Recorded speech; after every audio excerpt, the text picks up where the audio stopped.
दरम्यान धारावीमध्ये तणावपूर्ण स्थिती निर्माण झाल्यानंतर विरोधकांनी मात्र गृह मंत्रालयावर प्रश्न उपस्थित केलेत। राज्यामध्ये सातत्याने तणाव कसे निर्माण होतात असा सवाल सुप्रिया सुळे यांनी विचारलाय, तर गृहमंत्र्यांनी या प्रकरणामध्ये लक्ष घालावं अशी मागणी संजय राऊत यांनी केली आहे।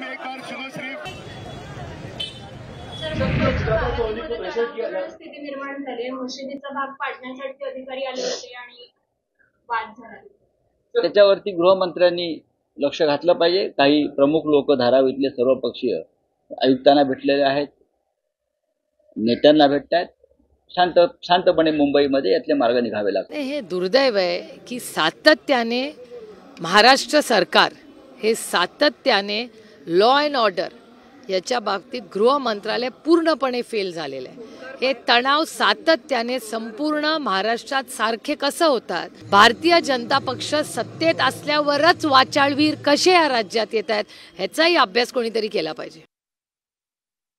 एकीकडे विरोधकांनी ही टीका केलेली असतानाच दुसरीकडे भाजपच्या नितेश राणेंनी नेमकं काय म्हटलंय पाहूयात।